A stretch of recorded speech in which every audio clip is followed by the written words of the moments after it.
Buenos días.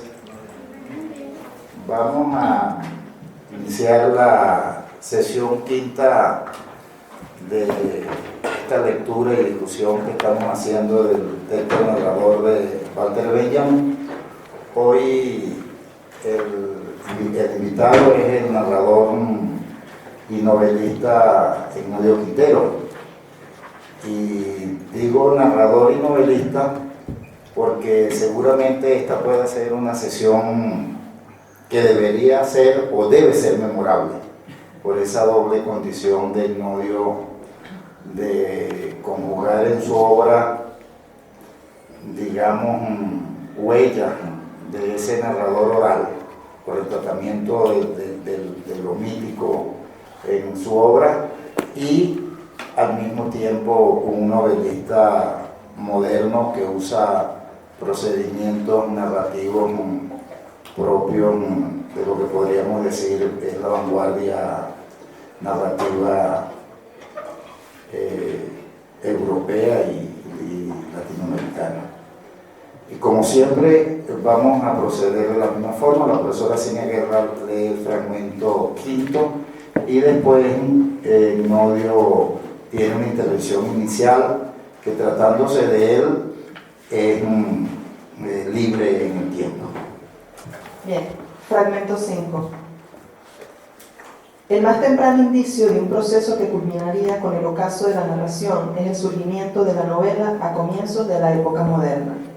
Lo que distingue a la novela de la narración y de lo épico en su sentido más estricto es su dependencia esencial del libro. La amplia difusión de la novela solo se hace posible gracias a la invención de la imprenta. Lo transmitido oralmente, patrimonio de la épica, es de una índole distinta de aquello que define a una novela. Al no provenir de la tradición oral ni integrarse en ella, la novela se distingue de todas las otras formas de creación en prosa, como pueden ser la fábula, la leyenda o incluso el cuento. Pero, sobre todo, se distingue del acto de narrar. El narrador toma lo que narra de la experiencia, tanto si es la suya como si es transmitida, y la convierte a su vez en experiencia de aquello que escuchan su historia. El novelista ha roto con eso. La sala de partos de la novela es el individuo en su soledad, incapaz ya de hablar de modo ejemplar sobre sus aspiraciones más importantes. Él mismo, falto de todo consejo e incapaz de dárselo a los demás. Escribir una novela significa colocar lo inconmensurable en lo más alto al representar la vida humana. Inmersa en la plenitud de la vida y mediante la representación de esa plenitud, la novela notifica el profundo desconcierto de la humanidad viva. El primer gran libro del género, El Quijote, ya enseña cómo la magnanimidad, la audacia y el altruismo de uno de los hombres más nobles, el propio Don Quijote, están completamente faltos de consejo y no contienen ni la mínima chispa de sabiduría. Si una y otra vez en el transcurso de los siglos se intenta introducir aleccionamientos en la novela, y ello se produjo quizá con la mayor de las resistencias en los años de peregrinaje de Wilhelm Meister, estos intentos acabaron siempre produciendo modificaciones en la misma forma de la novela. Contrariamente, la novela de formación, el Bildungsroman, no se aparta en nada de la estructura fundamental de la novela. Al integrar el proceso social y vital en la formación de una persona, ese tipo de novela concede a los órdenes que determinan tal proceso la justificación más frágil que pueda pensarse. Su legitimación está torcida respecto de su realidad. Lo insuficiente se hace acontecimiento en la novela de formación. Buenos días. Gracias por la invitación. Primero las damas, Cinia, Cordero.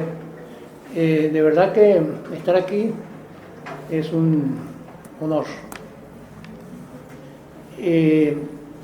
Lo de esta mañana no va a ser ninguna conferencia magistral, pero tampoco algo irresponsable, sino una tormenta de ideas basada en este texto, en este fragmento de de uno de los más grandes pensadores del siglo XX, Walter Benjamin.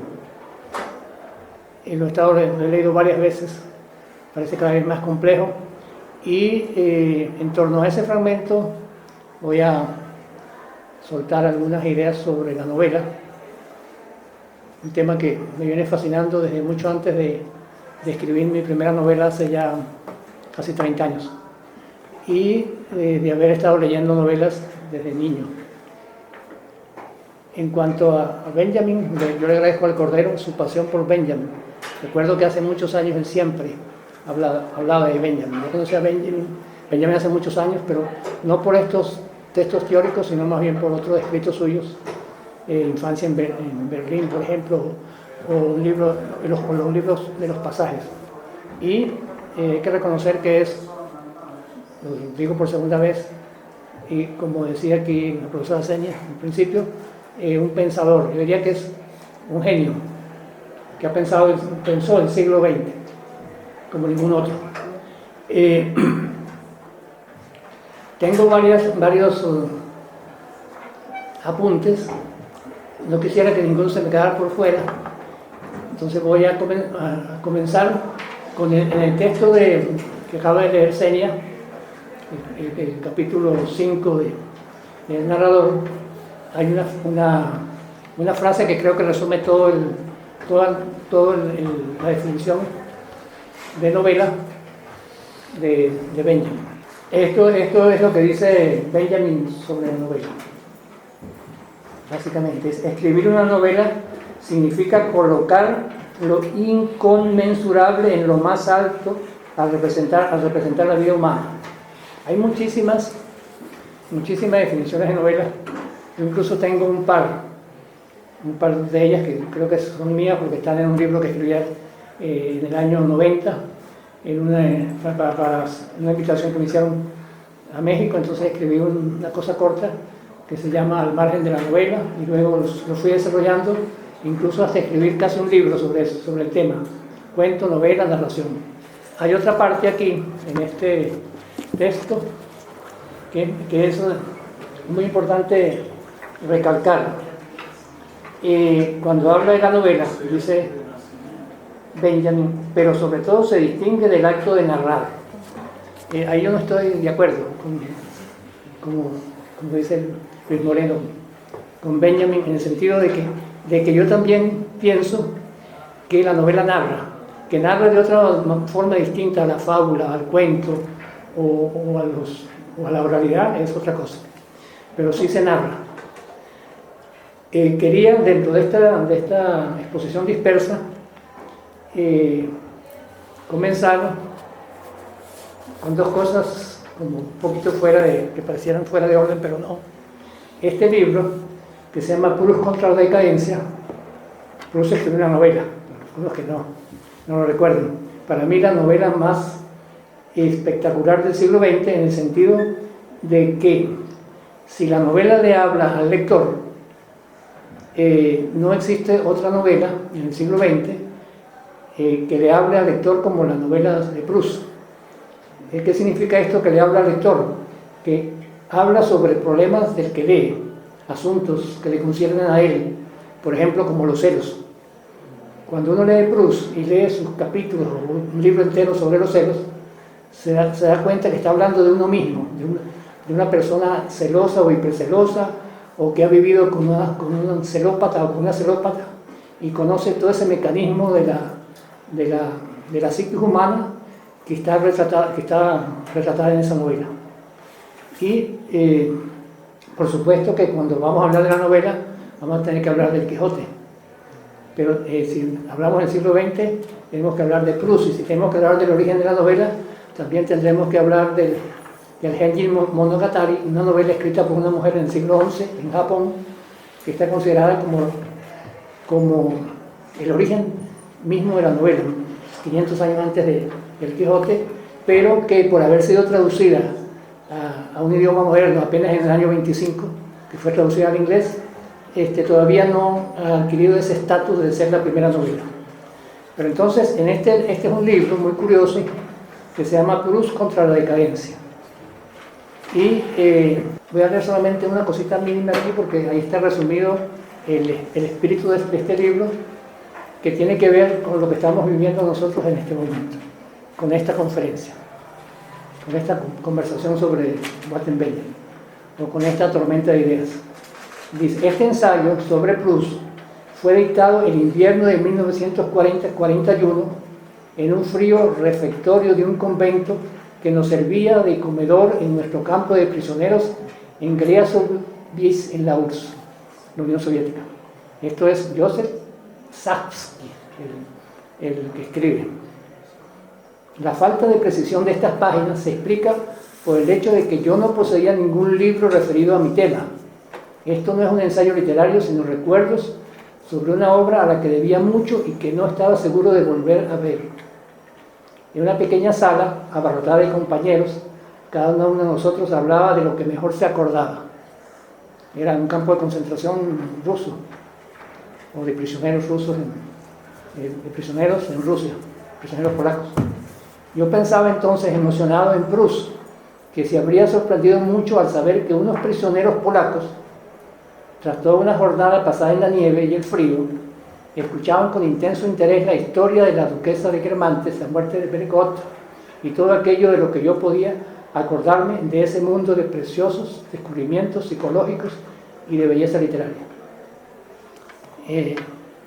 Yo creo que ya está claro cómo en situaciones extremas no es que la literatura salve, sino que la evocación de Proust para este escritor que era experto y que se sabía de memoria pasajes enteros de la obra, que lo había leído en traducción o en francés, no sé, le sirvió de forma de resistir la prisión en ese momento.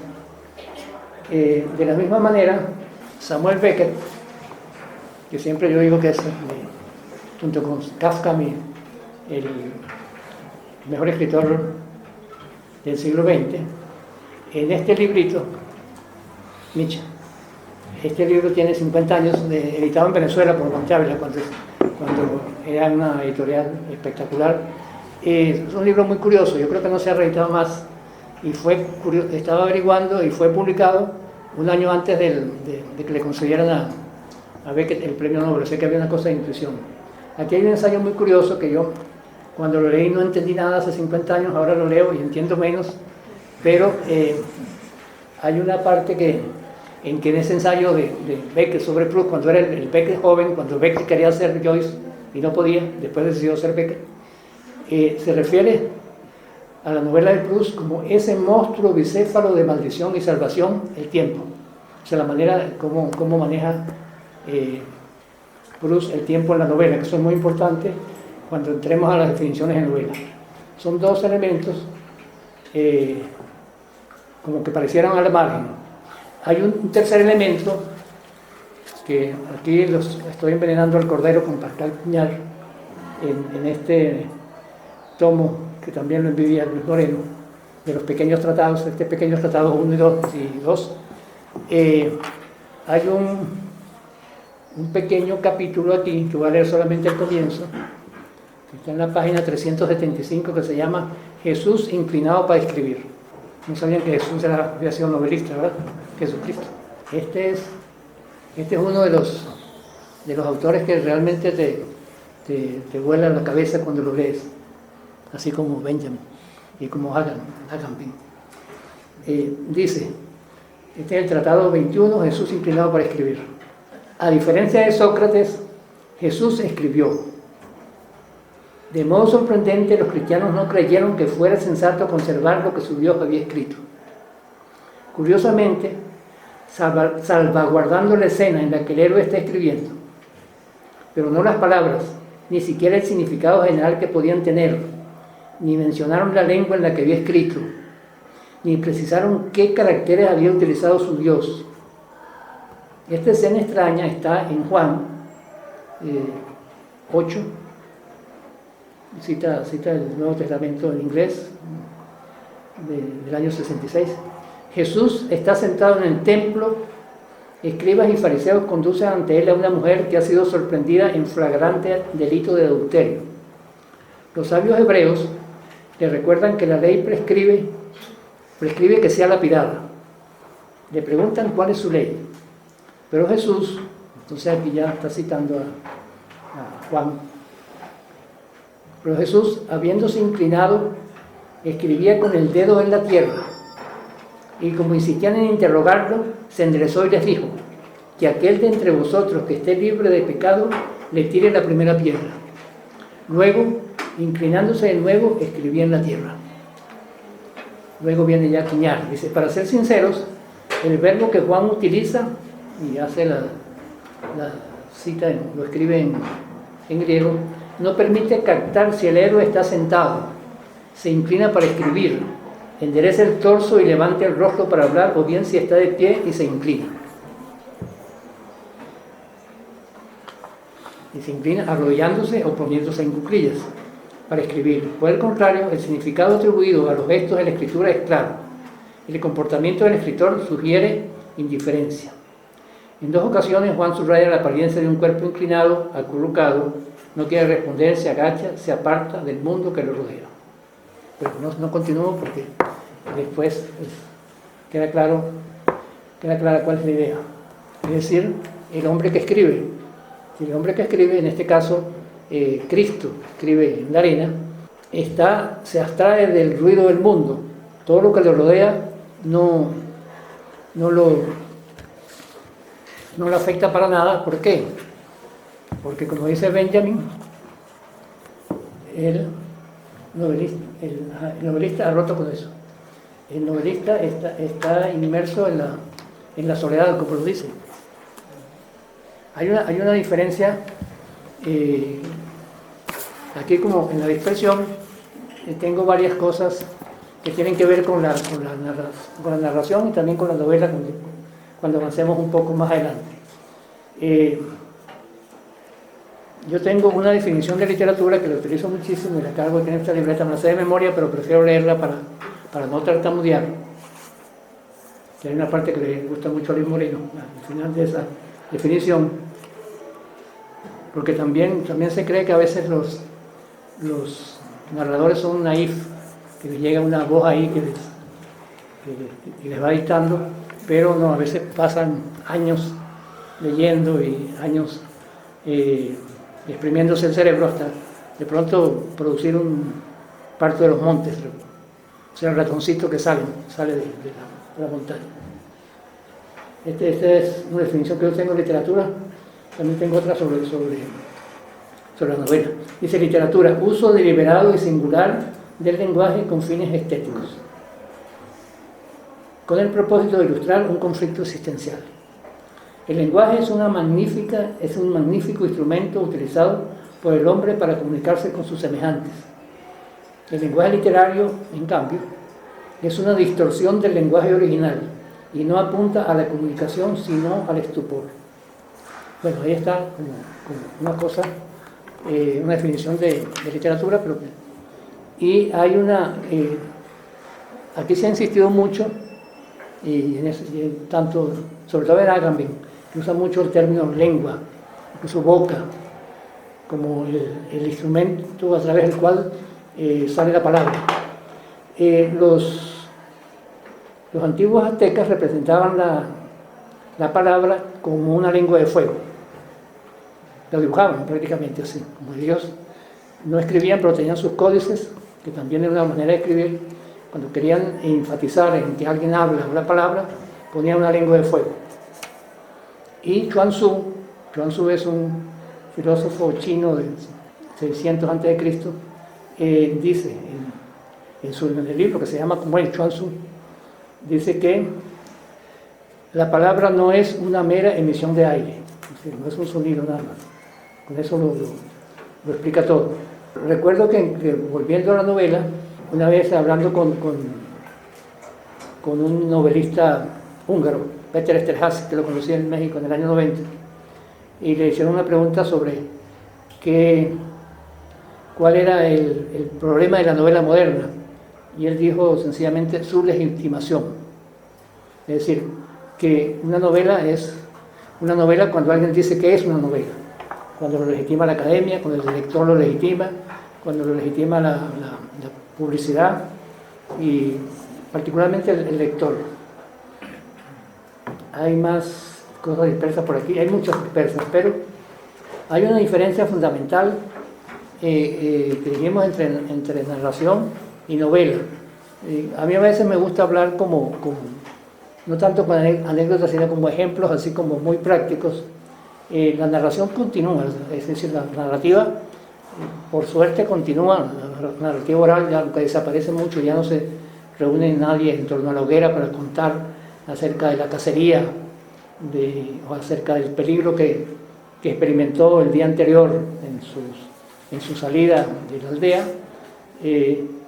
Pero sí, sigue habiendo formas de narrar distintas a la novela. Por ejemplo, una idea que se me ocurrió anoche, recordando a una tía y recordando al doctor José Gregorio Hernández, que cumplió a 100 años de muerto hace poco, que el ejemplo que se puede poner de narración es lo que nosotros llamamos aquí una radionovela, que todavía se escuchan, o lo que llaman los argentinos un teleteatro.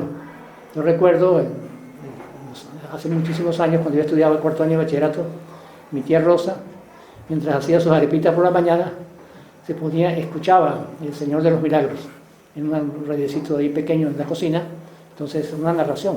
Y entonces ella iba siguiendo la vida del santo como una narración, no como una novela que estuviera leyendo.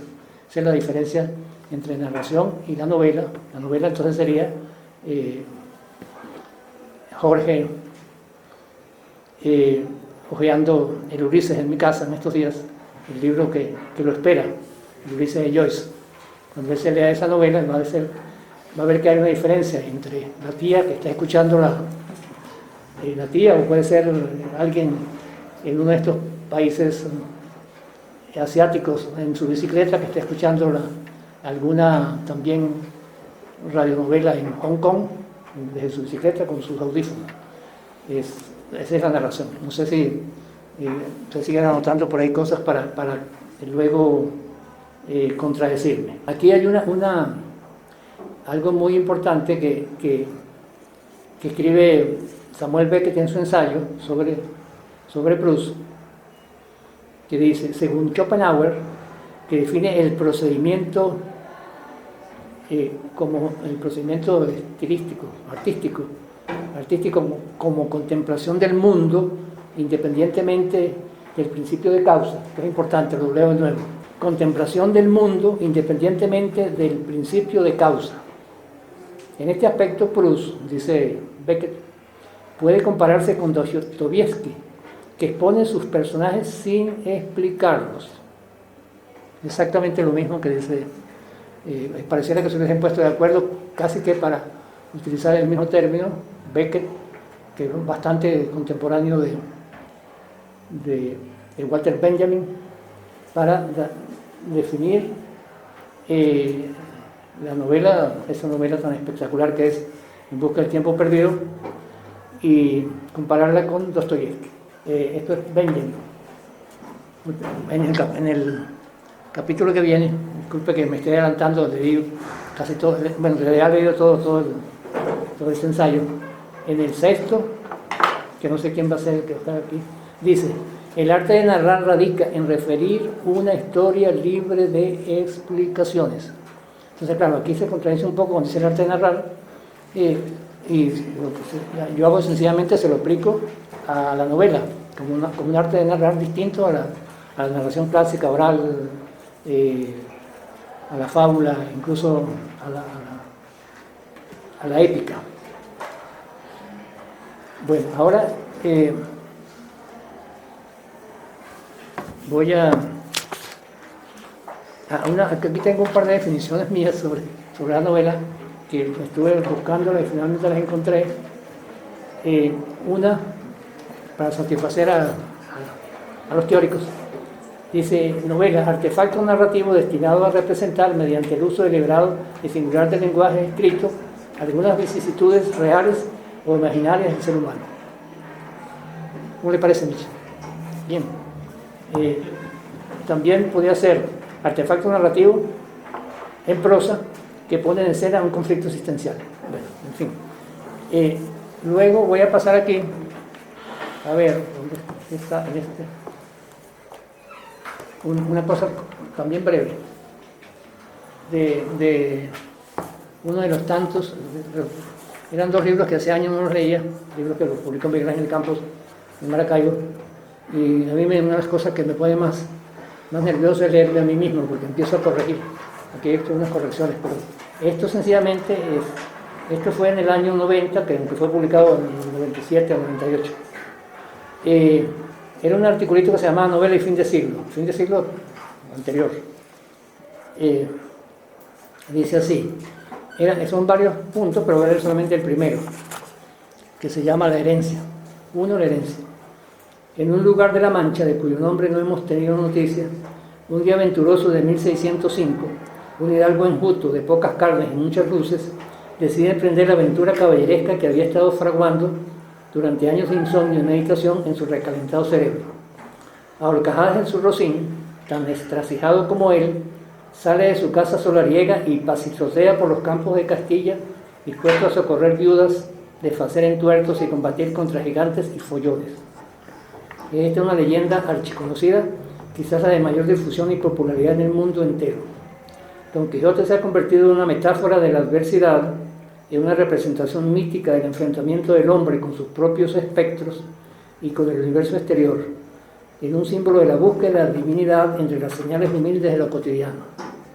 El genio de Cervantes asigna a su personaje atributos humanos, crea un nuevo arquetipo, el antihéroe, que aunque contaba con ilustres antecedentes como el Tersites de la Ilíada, no había sido elevado a la condición de protagonista, y tal vez sin proponérselo, en aquel periplo fantasioso de Don Quijote y su escudero, Cervantes está abriendo paso a la modernidad.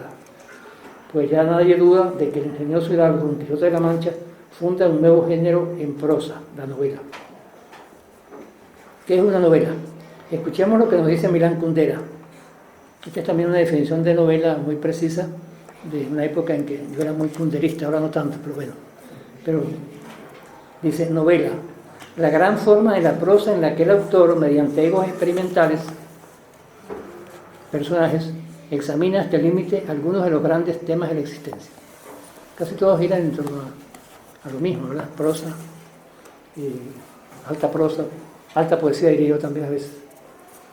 Aquí dice, a diferencia de la poesía, pero esto ya no es Kundera, sino yo, que se ocupa de abstracciones como el ser, la nada, la entelequia o Dios, la novela o la narrativa en general, aquí es donde yo hago mi defensa de la narrativa también, indaga situaciones de la existencia, posibilidades reales del ser, sentimientos, emociones, sueños, fobias, anhelos, sueños, recuerdos, pensamientos. Ajá. Aquí yo tenía una cosa que me molesta mucho ahora cuando lo leo, que era que me refería mucho al lector. De acuerdo, señor, pero debo recordarle que el narrador, al igual que el filósofo o el científico, se vale de ese precioso instrumento que es el lenguaje. ¿Y por qué la filosofía y la ciencia no pueden estudiar esas situaciones a las que usted se refiere? Un momento, déjeme revisar mis notas. Aquí está, dice Chesterton, citado por Borges. Borges lo sabía todo, ¿verdad? El lenguaje no es un hecho científico, sino artístico. Lo inventaron guerreros y cazadores y es muy anterior a la ciencia. Quizás Chesterton sea un tanto radical en su afirmación, pues el lenguaje no es patrimonio exclusivo de nadie. Ya la cita de Borges se cerró, ¿verdad? Si aceptamos que existe el lenguaje, se trata entonces de un asunto de especificidad. Le voy a plantear un ejemplo a ver si nos entendemos. Intenta expresar la tragedia de Raskolnikov en un silogismo o en una fórmula matemática. Intente reducirla a una proposición filosófica. Luego compárela con el original, es decir, con la novela de Dostoyevski, ¿verdad? Todo el caudal de emoción que experimenta el lector de la novela se habrá perdido y quede la perplejidad y la compasión. Incluso las mejores adaptaciones cinematográficas, aun cuando la novela y el cine comparten un territorio común, la narrativa. Entonces, bueno, estudiantes de medios por acá, resultan reducciones empobrecedoras. Ejemplo, volvamos entonces al principio, lo que hemos hablado de Don Quijote y su escudero. ¿Estará usted de acuerdo conmigo en que esa extraordinaria invención de Cervantes constituye la mejor muestra del imaginario de un pueblo, es decir, de las estructuras mentales de la España de principios del siglo XVII? Yo también antes pensaba que los novelistas o los narradores son los voceros de la psique colectiva. Algo de eso todavía lo creo, pero ya matizado, porque existe también los cronistas, el periodismo, cantidad de otros medios también de narrar. La novela tiene su propia especificidad. Para aquella época, volviendo a la parte de Cervantes, el mundo o la visión que el hombre medieval tenía de él, que era más bien el hombre del Renacimiento, había comenzado a cambiar, se movía. Y aunque la muerte de Dios aún no se había confirmado, su precaria creación presentía que se estaba quedando solo, que era tiempo ya de buscar fuera del paraíso prometido, tal vez en su propio interior, la razón de su existencia. Estaba como anunciándose el existencialismo, bueno, desde el Quijote.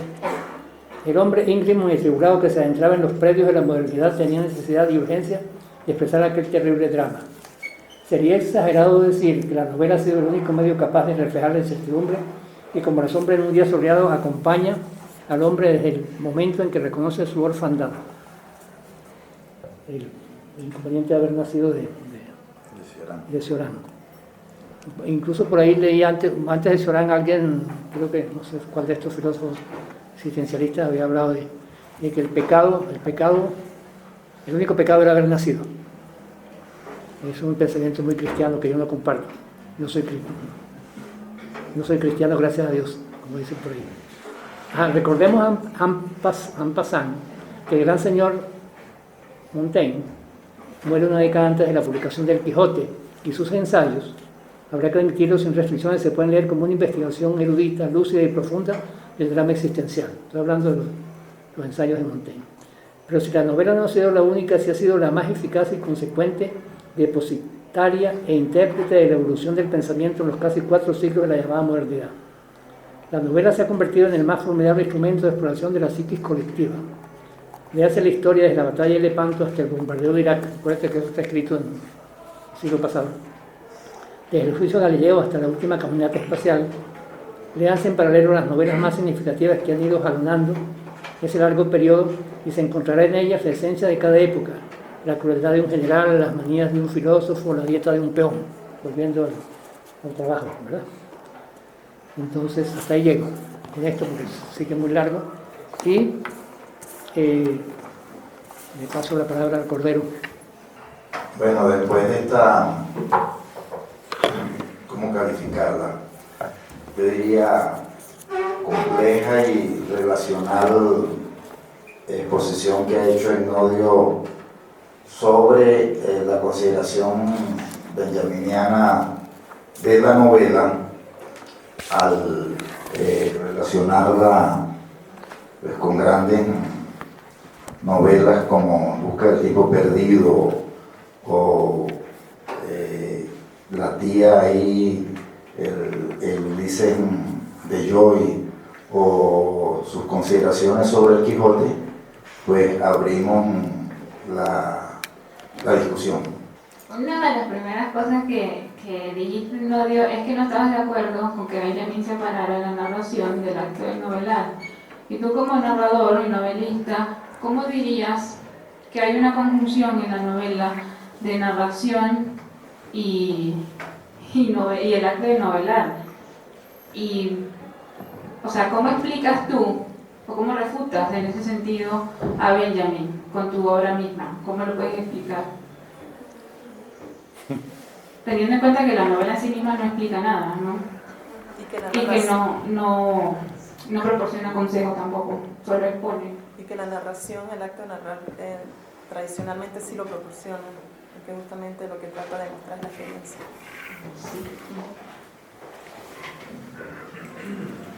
Bueno, escribir novelas es muy complejo. Yo he escrito ya 15 exactamente, 13 publicadas y 2 por ahí que están en una gaveta. Y también he escrito cuentos, muchísimos. Yo voy a sacar la cuenta que eran 144, de los cuales eliminé como 50, y sobre todo los primeros, los cortos. Es una cosa muy compleja hablar del propio oficio de uno, pero yo creo que es de lo único que uno puede hablar con experiencia. Para mí la novela Si lo comparo con la narrativa, digamos, clásica, un cuento, voy a tomar el ejemplo de los cuentos.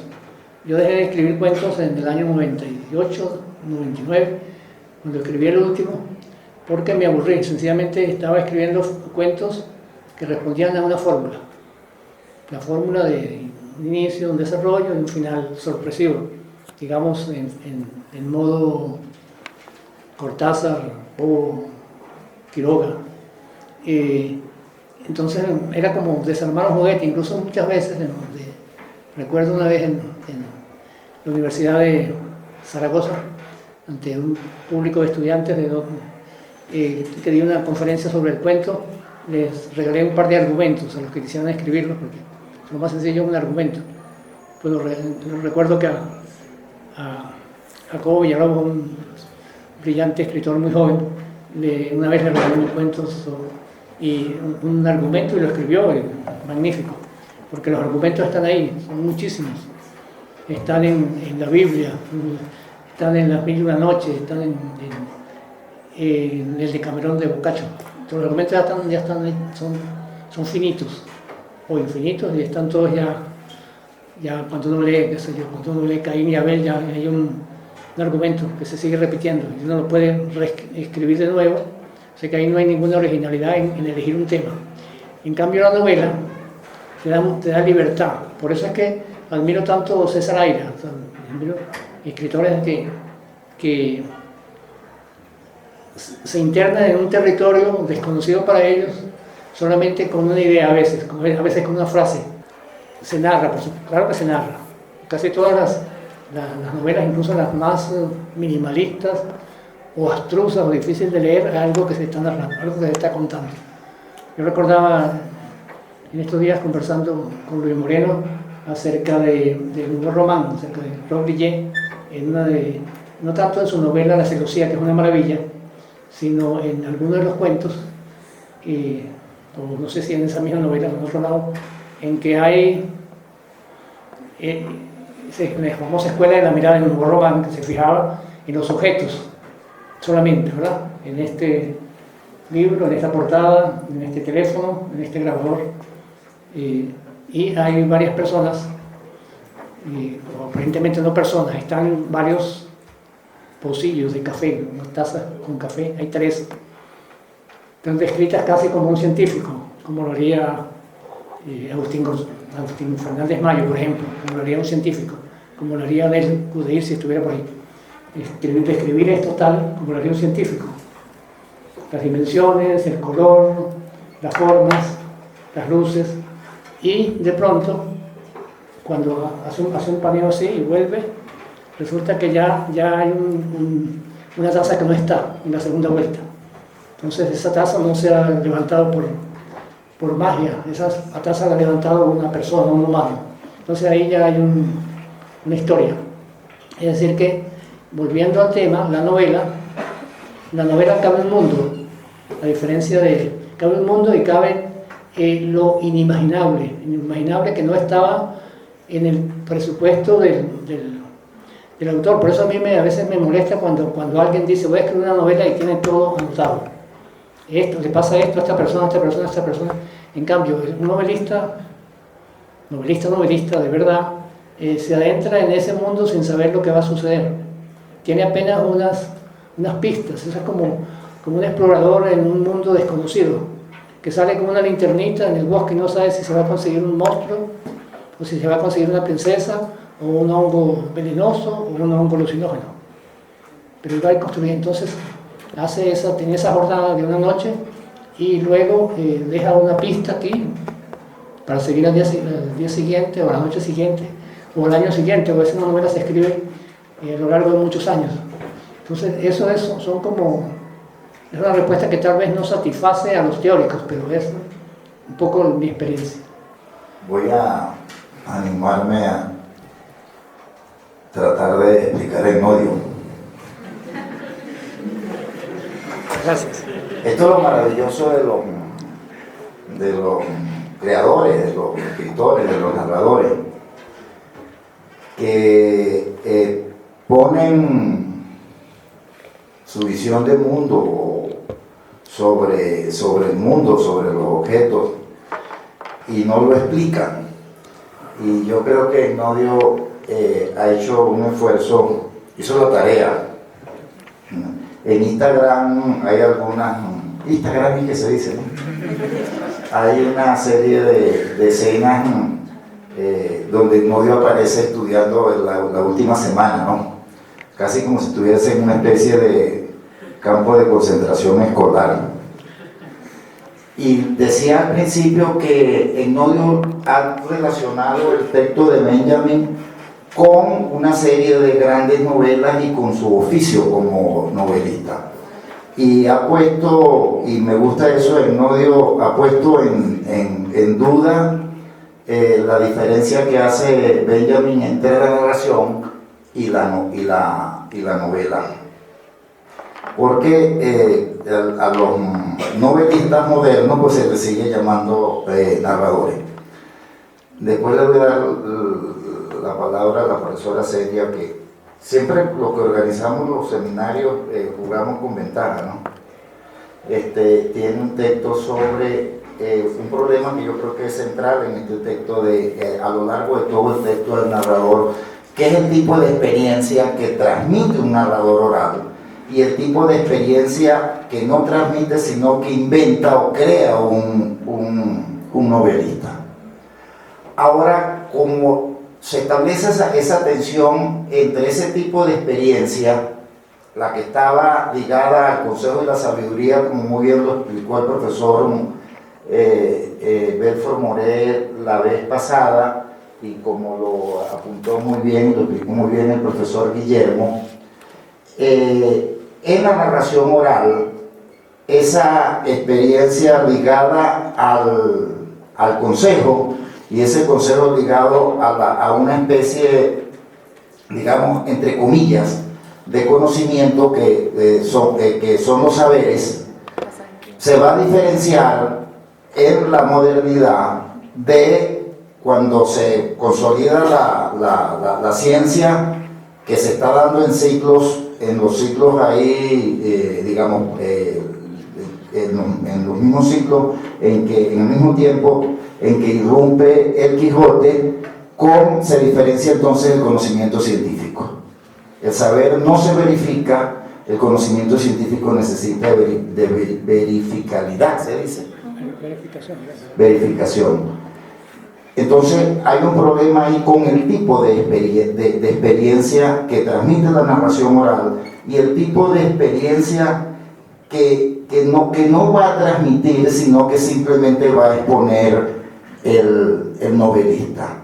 Ahora, para un novelista, y Benjamin tiene un texto extraordinario que está pegado en la cartelera del departamento, lo colocó la profesora Senia Guerra la otra vez, y hizo una trampa también, porque lo puso así una teoría de la novela, o teoría de la novela, cuando ese es un artículo de Benjamin sobre Berlín Alexanderplatz, la famosa novela de Alfred Doblin. Alfred Doblin, el extraordinario novelista y narrador alemán. En este mismo texto de Benjamin, y ya voy a cerrar, Benjamin plantea entonces el problema de la tensión que se establece en algunas novelas modernas, yo diría que en las grandes novelas modernas, entre ese tipo de experiencia y los procedimientos de ese narrador oral y el tipo de experiencia que crea el novelista moderno y los procedimientos modernos. Voy a leer por eso digo, siempre jugamos con ventaja. En este tomo que es de las obras de Benjamin que publica la editorial Alaba, que creo que es, o Abada, perdón, que la editorial Luis Moreno me puede ayudar, Abada. Este es el tomo sexto de las obras completas de Benjamin, han salido 9 tomos, faltarían 3 tomos más.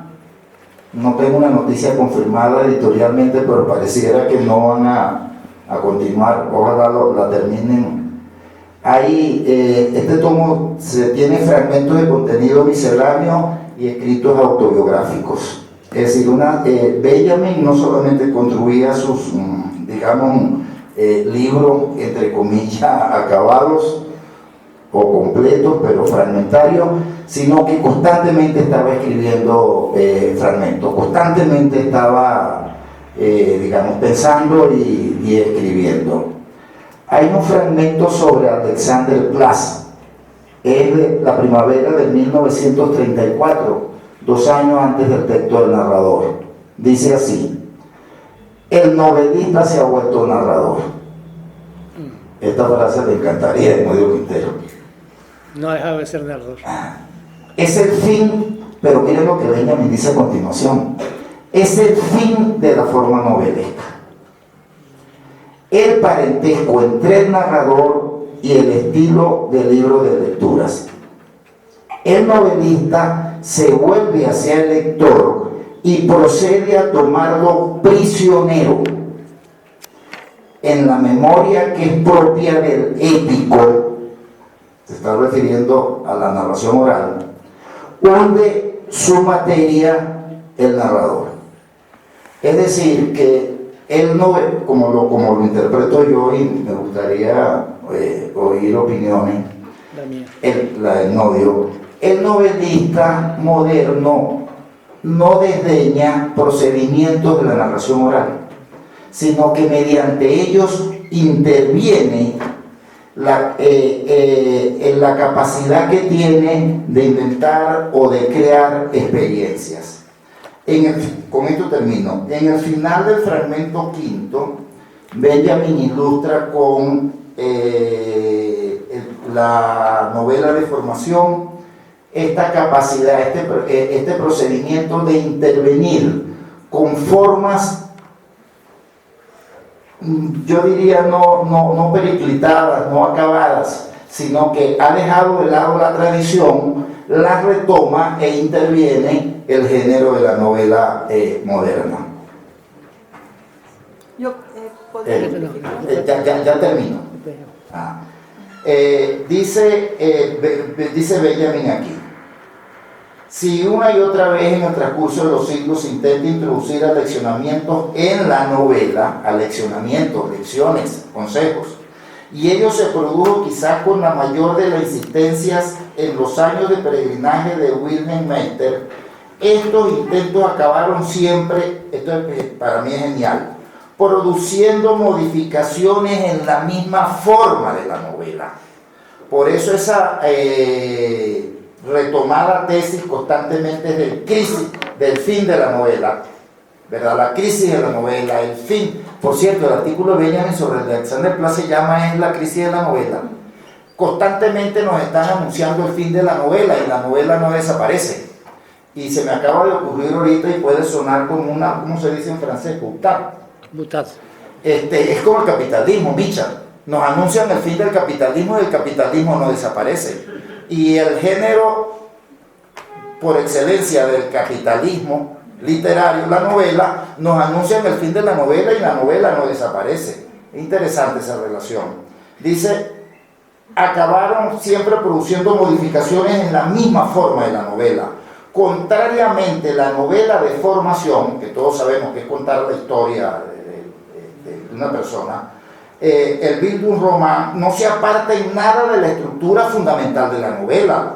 Al integrar el proceso social y vital en la formación de una persona, este tipo de novela concede a los órdenes que determinan tal proceso la justificación más frágil que pueda pensarse. Su legitimación está torcida respecto de su realidad. Lo insuficiente se hace acontecimiento en la novela de formación.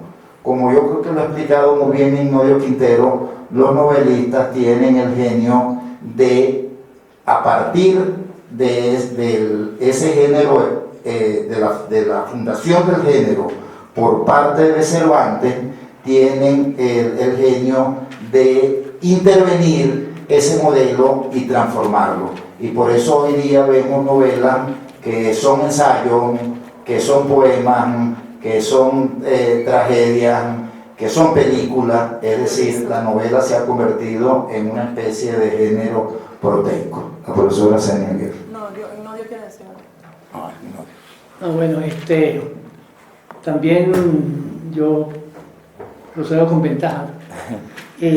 Estaba hablando de Proust, cité el ensayo de Joyce sobre Proust, cité a un prisionero polaco enseñándole a hacer ese libro. Es bueno para mí, se lo voy a prestar.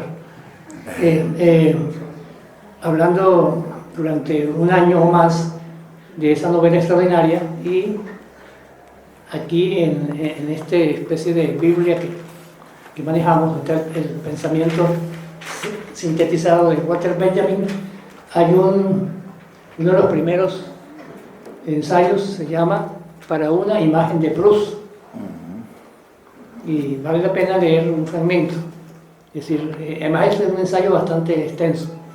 Benjamin fue traductor de Proust. Entonces fíjate lo que dice: los 13 volúmenes de A la recherche du temps perdu de Marcel Proust, aquí se dice, fueron 13 tomos, la edición francesa primera, en español son 7, aunque es la misma edición.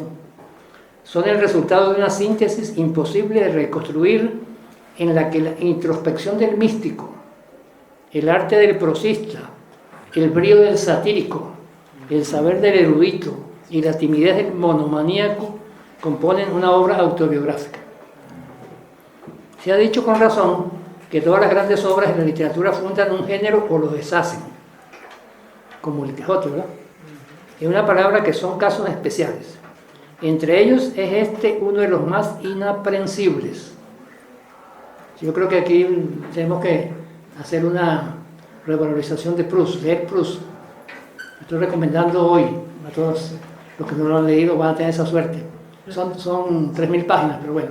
También Knausgård escribió 3.000 páginas, un contemporáneo noruego.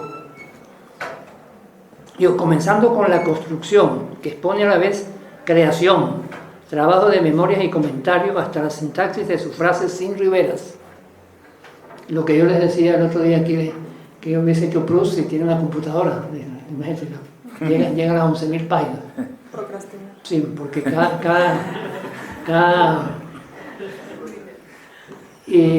situación que en cada situación que veía una novela, la desarrollaba internamente. Fíjate lo que dice aquí Benjamin: Nilo del lenguaje que penetra para fructificarlas en las anchuras de la verdad. Nilo del lenguaje, está escogiendo una imagen del río más largo del mundo, ¿verdad? Todo está fuera de norma, fuera de la norma. O sea, que rompió con la aunque algunos opinan que la búsqueda del tiempo perdido es la mejor novela del siglo XIX. Yo no estoy de acuerdo con eso. La primera del siglo XX. El primer conocimiento que enriquece a quien considera este importante caso de la creación literaria es que representa el logro más grande de los últimos decenios. El logro más grande de los últimos decenios. Yo no sé si habrá algunos otros logros posteriores a Proust. Aquí sigue este ensayo, que es una maravilla y que yo lo estoy recomendando, y voy a pasarle la palabra aquí que me están quitando el micrófono fuera. Están haciendo eso. Como novelista tienes muy buena intuición. No, yo quería ejemplificar un poco lo que decía el profesor Diomedes, eso de el novelista usa elementos del narrador que hemos entendido aquí, porque ojo, tenemos que seguir entendiendo el narrador que se maneja en este ensayo de Benjamin, el narrador como quien transmite la tradición oral, ¿ok? Porque es bueno como mantener esa distinción. Y entonces pensaba yo, por ejemplo, en el artificio, en uno de los artificios novelescos que hay en el Quijote, ¿no? Que de hecho está como a lo largo de toda la novela, y en esto pues me puede ayudar o corregir el profesor Luis Moreno, que es el profesor del área de literatura española, y que uno de los artificios que usa Cervantes para crear la novela moderna es justamente el artificio del hechizo y el encantamiento, para poder crear la verosimilitud dentro de las acciones que hay en cada uno de las aventuras de Don Quijote, ¿no? Entonces, de alguna manera, eso como que ejemplifica un poco lo que el profesor Diomedes quería decir. Y bueno, la experiencia del novelista sin duda es distinta a la experiencia del narrador, y bueno, yo traje un texto que escribí a partir de la lectura de este fragmento, porque mi inteligencia no es mesiánica como la de mi novio, la de Diomedes. Entonces, quiero tratar de estar al nivel, ¿no? Lo intento. La experiencia del novelista, sin duda, como también decía el profesor Diomedes, es una experiencia que coincide con la etapa de la modernidad. La experiencia del narrador es una experiencia que tiene que ver con la experiencia de como se ha venido hablando en los capítulos anteriores, la experiencia del artesano, la experiencia del marino, es decir, la experiencia de lo práctico, de la vida práctica. ¿Okay? El narrador necesita de la vida práctica. La experiencia del novelista es una experiencia que coincide con la época moderna, en el sentido que en lugar de tener experiencia, hace experiencia. En este sentido, digo que coincide con la época moderna y con el nacimiento de la ciencia, que además son épocas que coinciden, siglo XVII, sí. Porque mientras que la ciencia moderna va a comenzar a distanciar el sujeto del objeto para observar, para a partir de esa observación hacer de la experiencia experimento, el novelista también va a estar en una especie de pasividad, donde va a observar al otro,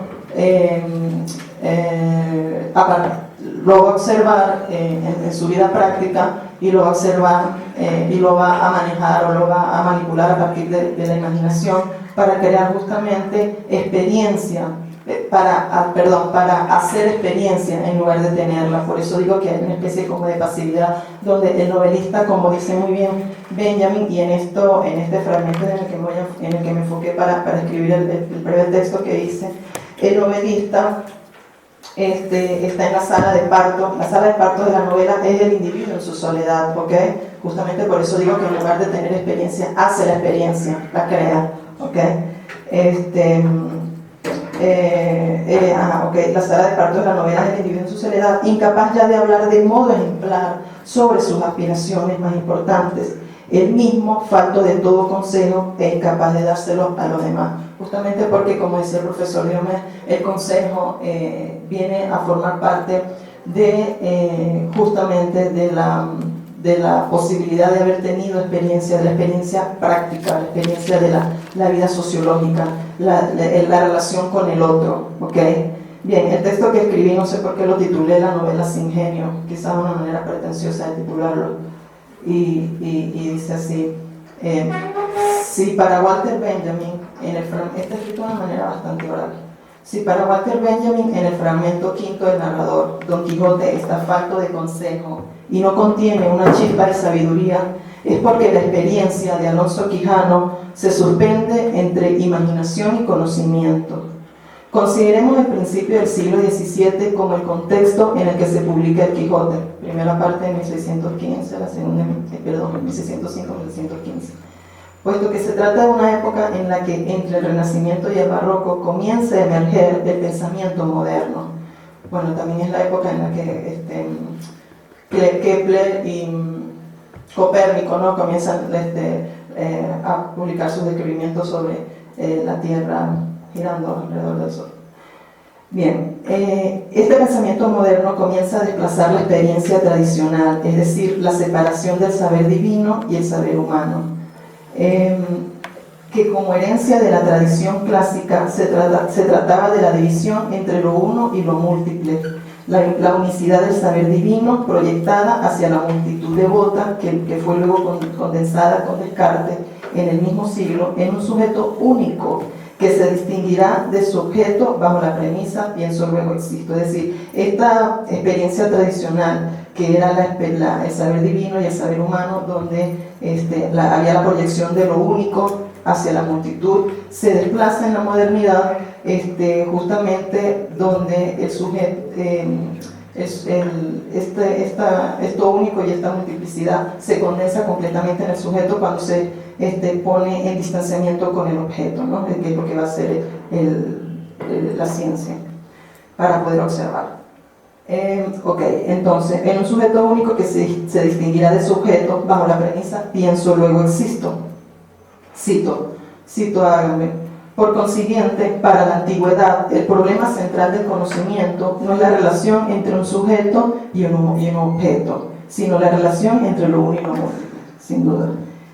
Cierro cita. El componente imaginativo de lo divino como potencia de lo real para la experiencia se desplaza para que el hombre moderno en la dicotomía sujeto-objeto convierta la experiencia en experimento.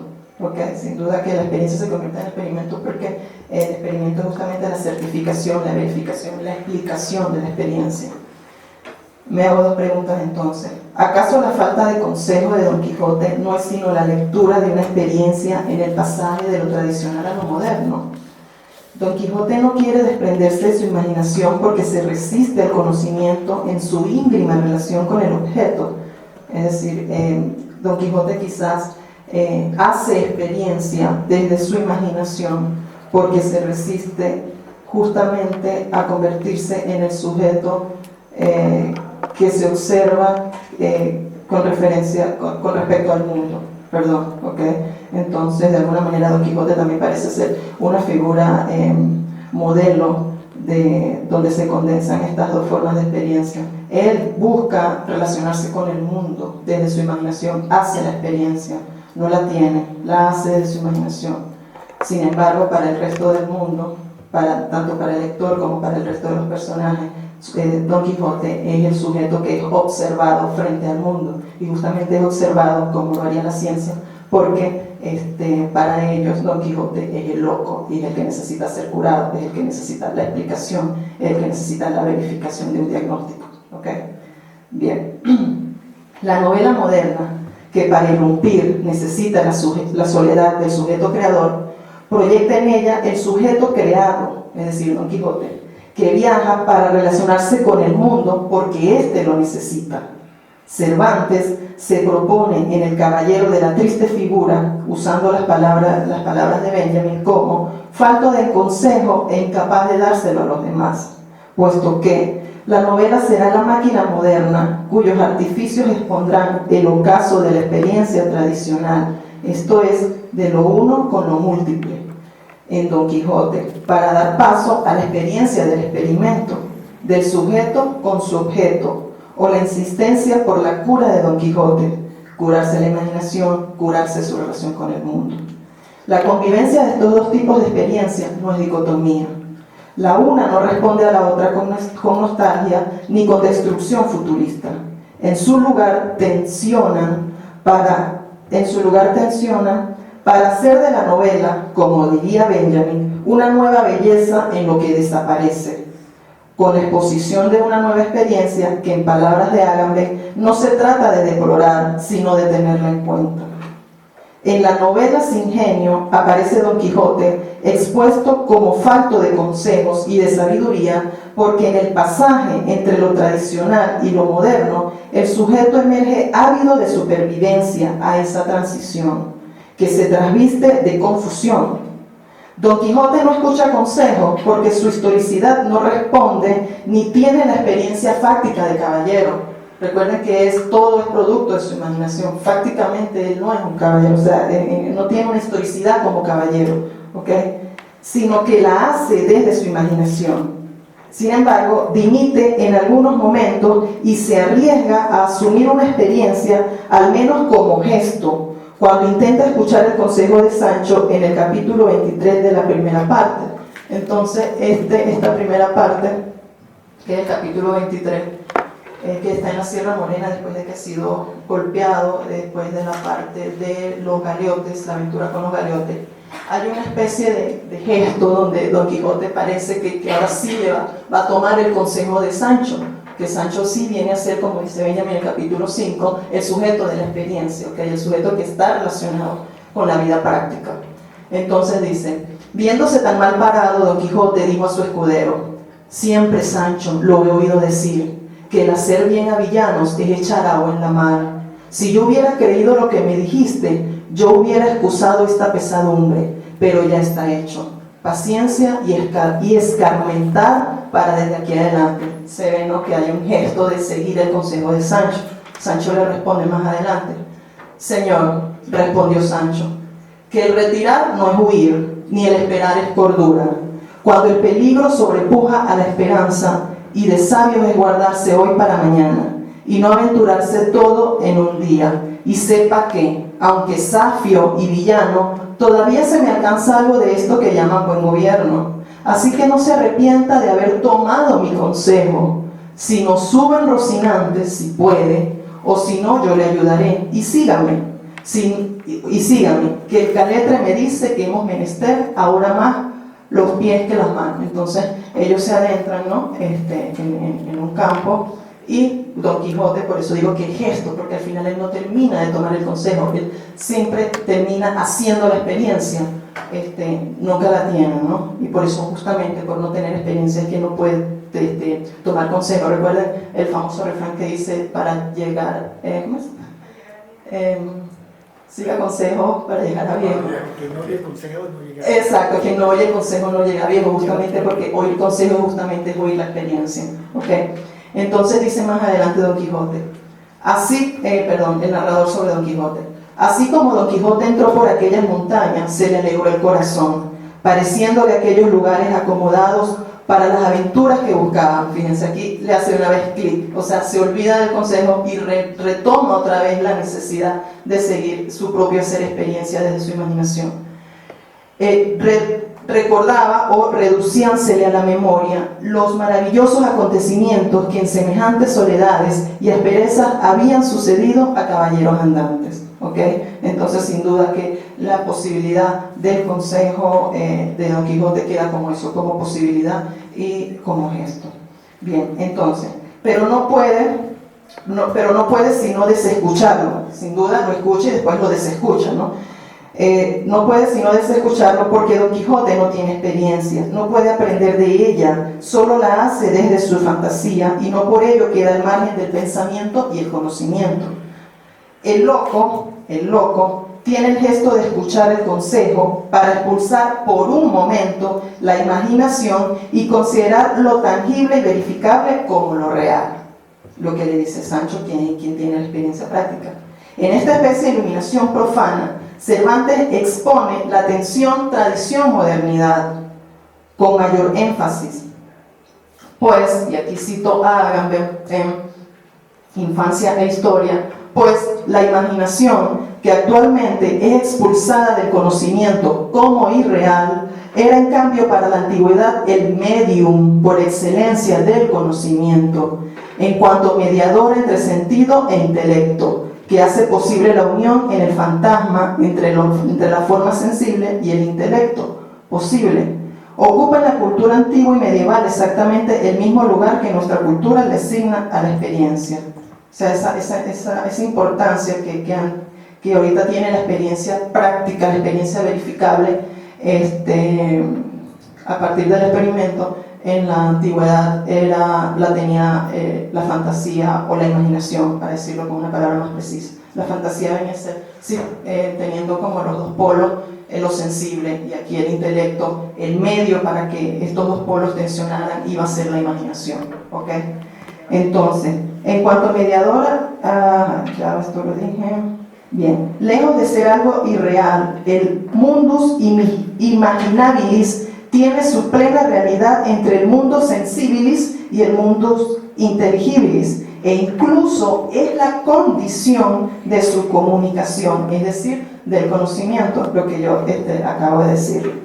Entonces, para ir terminando, en este sentido, la vanguardia que se impulsa con la fuerza de lo primitivo no podía estar exenta en el nacimiento de la novela moderna. Entonces aquí pues me atrevo a decir, así como Enodio se atrevió a decir que Jesucristo era novelista, yo me atrevo a decir que la forma de vanguardia que viene a ser una corriente sin duda moderna surge también con Don Quijote. Por esto que digo que en este sentido la vanguardia que se impulsa con la fuerza de lo primitivo no podía estar exenta en el nacimiento de la novela moderna.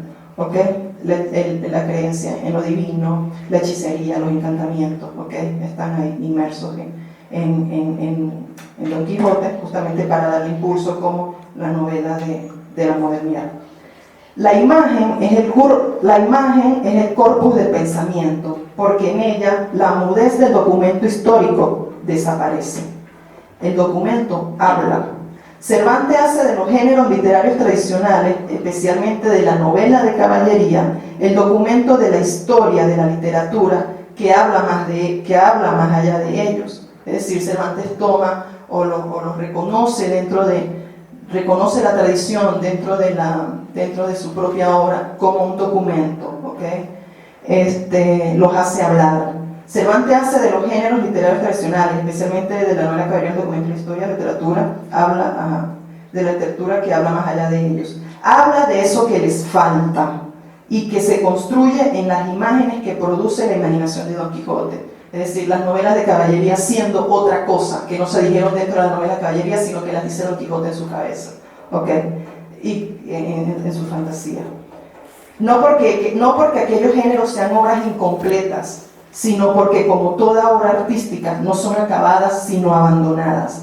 Es la misma razón por la que aún hoy día la novela que se haga contemporánea reconoce en la palidez de sus páginas la sombra de una triste figura andante que, para alegrarla, puede tentarnos a aconsejarla o darle lecciones. Entonces ahí pues termino con esto, que viene a ser como el otro punto con el que finaliza Benjamin, ¿no? Cómo luego se convierte la novela, va evolucionando en esto de la novela de formación. Bien, y pareciera que la novela de formación es justamente tratar de darle alegría y de alguna manera estar en consonancia con la idea de progreso y evolución que planteó el positivismo y que se planteó en la modernidad, la idea de que el sujeto puede ir desarrollándose y evolucionando, es decir, dejar que Don Quijote abandone su triste figura. Bien, no sé, ¿quién más puede? Voy a tratar de hacerlo corto. Bueno, me parece que la novela que Benjamin decía que estaba muriendo, tal vez no es la novela de ahora, ¿no? La narración. No, pero con lo que decía es que la novela estaba muriendo, ¿no? Entonces, claro, bueno, hay toda las novelas van a significar algo en la alta modernidad, por decirlo así, para las personas. Hay un discurso positivista implícito, ¿no? Por ejemplo, yo estaba leyendo Stendhal y Stendhal, el narrador, reiteraba a cada momento que uno de los personajes que se estaba enamorando del protagonista estaba conociendo el amor por primera vez porque no lo conocía a través de las novelas, ¿no? Porque no leía novelas, ¿no? Pese a que Madame de Renal, que era ese personaje, tenía mucho dinero y vivía en la ciudad de Biarritz y era esposa del alcalde, pues no leía novelas y, según el narrador, pues no conocía el amor porque se conocía a través de las novelas, ¿no? Entonces, en la sociedad, pues ahorita hay muchísimas más cosas, está el internet, el cine tiene un rol mucho más importante que el que tenía cuando Benjamin escribió El narrador o cuando Benjamin teorizaba sobre la novela. Está la televisión y todo eso, entonces podemos pensar que la novela actualmente pues no tiene el mismo rol y no tiene por qué tenerlo, evidentemente, pero mi pregunta es, hay que tratar de que la novela gane más espacio, no que sea una novela decimonónica, obviamente, que la nueva novela gane más espacio y sea más leída, o debe quedarse así. Bueno, yo creo que, rapidito, perdón, quizá esa pregunta que se plantea José, quizás se lo plantea mucho en marketing, eso de ganarse espacio No, es que no necesariamente. No, yo sé, pero que sí, se la plantean ellos también. Que sea más leída porque a veces pareciera que la novela fuera de un entorno académico no se lee, ¿no? En una época en la que, bueno, está el internet, está la televisión, está el cine, hay acceso generalizado a todo eso, está la música. Pero sin embargo ahora los blogueros son novelistas también. Bueno, eso tal vez es una forma de verlo. Pero precisamente bullying repartido. No, pero antes, con la intervención de profesora Zenia, va a tener que seguir estudiando, porque Quedé apabullado. Sí, hay que estudiar teoría antes de unos 3 años, 5 años estudiando antes de comenzar mi próxima novela. No, porque si no, entonces a mí me va a tocar escribir novelas. Maguera, sí. Tú sabes que no sé cómo responder. Lo que yo a veces me pregunto es, por ejemplo, yo siempre hago, tengo que volver a hacer eso, un elogio de Samuel Beckett. Voy a responderte que te responda Beckett más bien. Escribímoslo hoy y lo que sigue el día que comprendí mi estupidez. Entonces me puse a escribir las cosas que siento. Hay una novela, yo siempre me he preguntado si Morloy de Beckett, si se presentara ahorita a un editor no se lo publicarían. Es una de las más extraordinarias novelas del siglo XX. Y les voy a dar una especie de spoiler, se llama eso, de esa novela, que muy poco la pasan de la página 10 o de la página 30, los más guapos. Entonces entré en casa y escribí. Es medianoche, la lluvia azota los cristales. No era medianoche, no llovía. Yo creo que ahí está condensado Cordero lo que es la novela moderna. Es decir, entonces entré en casa y escribí. Es medianoche, la lluvia azota los cristales. No era medianoche, no llovía. Entonces, eso es todo. Para tratar de responderle a Malaguera con el mismo texto de Benjamin. Dice en este fragmento quinto, el novelista roto con eso, contar la experiencia y que se la escuchen, la historia, como la narradora.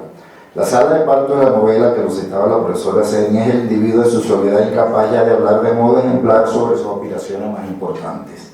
Y después dice, él mismo falto de todo consejo e incapaz de dárselo a los demás. Pero después viene una frase que yo me fui para el diccionario de la Real Academia. Escribir una novela significa colocar lo inconmensurable en lo más alto al representar a la vida humana. Yo me fui para el diccionario de la Real Academia. Sería importante, Luis, ver qué palabras se usan además para inconmensurable. Es la misma. En la más alta, me fui a buscar inconmensurable, porque uno dice inconmensurable es que no tiene medida, pero inconmensurable es también que no se puede evaluar. Es decir, algo que no tiene medida, pero tampoco se puede evaluar. Explicar. Claro.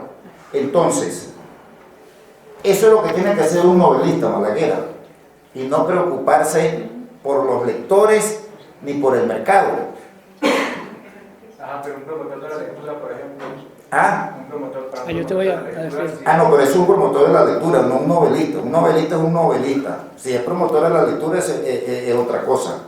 Dice, inmersa en la plenitud de la vida y mediante la representación de esa plenitud, la novela notifica el profundo desconcierto de la humanidad viva. Después viene la frase que le sirvió a la profesora Senia para escribir su ensayo y que trató y nos lo explicó. El primer gran libro del género, de la novela moderna, El Quijote, ya enseña cómo la magnanimidad, la audacia y el altruismo de uno de los hombres más nobles, el propio Don Quijote, está completamente falto de consejo y no contienen ni la mínima chispa de sabiduría. Que creo que la profesora Senia explicó muy bien en relación, o lanzó una hipótesis de interpretación, de explicación en relación a los tipos de experiencia de la novela moderna, o cómo entender la experiencia ligada a la sabiduría en la novela moderna y cómo entender la experiencia falta de consejo y de sabiduría en la novela moderna, como muy bien, insisto, lo explicaron Guillermo y Belfort en relación a la diferencia de sabiduría con conocimiento. y como termina diciendo Benjamin, como yo creo que no lo ilustró muy bien también con todos los ejemplos, es imposible después del Quijote escribir el Quijote. Ya eso lo demostró Borges en Pierre Menard, autor del Quijote. Los novelistas modernos, como el novio post-Quijote, y como Luis Moreno, que tiene 2 novelas inéditas, pero no te podemos llamar novelista hasta que no veamos una publicada,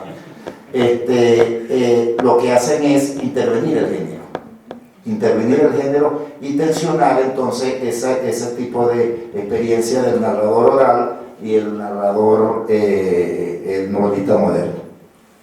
Guillermo. Gracias. Casi que termina diciendo lo que yo planeaba señalar, ¿no? Que en el caso de la intervención de Senia concuerda muy bien con lo que Diomedes había señalado previamente al destacar que el novelista interviene en el modelo, ¿no? Porque vemos en el Quijote precisamente, en primer lugar, ya la crisis de un modelo de novela que ya estaba en términos formalistas automatizado, que era de las novelas de caballería, y que empleaba precisamente también algunos elementos del arte de narrar. En este caso, fundamentalmente, la crónica. Si vemos para la época en la que se publica el Quijote, hay un salto cualitativo es decir, el paso de la crónica al paso ya de la historia. Y creo que Benjamin, en alguno de los fragmentos posteriores, no quiero dar un spoiler, pero él señala que el cronista se encarga de más o menos relatar cuál es el estado de las cosas del mundo en un momento dado, ¿no? Y precisamente el Quijote toma el arte de narrar del cronista, toma esos elementos para precisamente luego intervenir en el mismo género de la novela, y ya con el Quijote pues podemos señalar que el Quijote es algo así como por así decirlo, la prueba fehaciente de que el modelo de la novela de caballería como género ya está agotado y que da paso a otra cosa, ¿sí? Y de la misma forma no es una nostalgia por lo que ya está desapareciendo, es simplemente que los cambios, precisamente lo diría Benjamin, en las bases materiales, los cambios en las bases materiales implican al mismo tiempo ya el paso de algo que está destinado a desaparecer, porque ya las relaciones materiales que sustentan el orden no son las mismas a las del mundo de las novelas de caballería, y por lo tanto se introduce una nueva modificación. El novelista efectivamente interviene nuevamente, y con esto pues incluso produce modificaciones en el mismo género de la novela. Bueno, distintas cosas a partir de lo que han dicho y sobre la valoración del Quijote. Uno de los asuntos más interesantes del fragmento 5, probablemente el concepto clave del que mencionó Diomedes sobre lo inconmensurable, que se vincula con lo que leyó el novio del texto de Benjamin sobre Marcel Proust, que utiliza la palabra inaprehensible. Creo que esos términos son claves. Lo interesante del Quijote es que, como si aceptamos que es la primera novela moderna,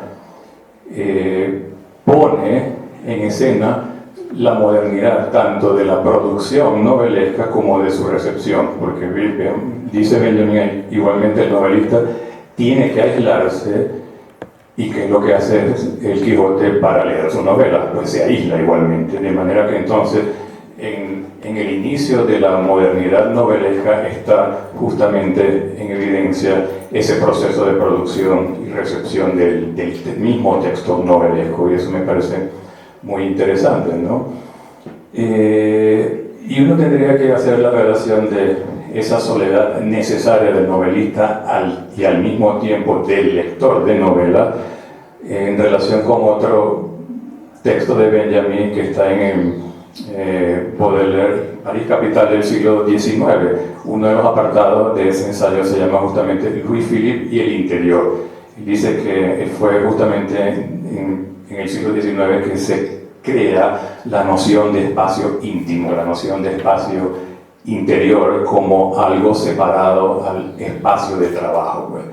Es como la configuración de un territorio personal donde uno puede ejercer la autonomía y la libertad en la selección de la ornamentación, etcétera, etcétera. Eso, hay una suerte de territorio resguardado que, diría uno, es el que sirve para escribir las novelas y el que sirve para leer las novelas. De manera que entonces se viene a reiterar esa noción de que lo moderno tiene que ver entonces necesariamente con el aislamiento. No sé si debería que llegar a esa conclusión, pero parece sugerida y uno puede manipularla de alguna forma. Porque decíamos que el narrador necesita del contacto inmediato del auditorio, que seguirán a su vez al repetir la narración prolongando la sabiduría, el sentido práctico del texto narrado. Y sí, bueno, a partir de también otra cosa, no sé si aparte la siguiente, una de las frases que leyó Diomedes del otro texto, cuando dice Benjamin en ese otro ensayo que el narrador queda, no sé si lo puedes leer de nuevo, que la figura del novelista asume la figura del narrador, como que lo subsume de alguna forma. No recuerdo exactamente cómo era la frase, pero necesito escucharla para lo siguiente. Ya la busco. Dice, el novelista sobre Alexander Plaza. El novelista se ha vuelto narrador. Es el fin de la forma novelesca. El parentesco entre el narrador y el estilo del libro de lecturas. El novelista se vuelve hacia el lector y procede a tomarlo prisionero. En la memoria que es propia del épico, hunde su materia el narrador. Claro, se refiere a Berlín Alexander Plaza. Exacto. En términos novelescos y en términos de la estructura de la novela, es una cosa fragmentaria, dispersa, de manera que carece de esa suerte de linealidad que se esperaría de la narración oral, justamente. Y bueno, Benjamin siendo polémico y yo tratando siempre neciamente diciendo, bueno, no estoy tan de acuerdo con Benjamin, porque no solo lo podría contradecir Berlín Alexander Plaza, sino quizá unos años antes, novelas como la de Virginia Woolf en Alfaro, para comentar algo que también decía Ednodio. La segunda parte de esa novela de Alfaro, no Alfaro sino Alfaro, la segunda parte se llama El tiempo pasa y uno no sabe quién está contando, porque los hechos narrados ocurren, el relato importante de esa sección, que es como la muerte de uno de los personajes que fue importantísimo en la primera parte, ocurre entre corchetes en el final de una de las secciones.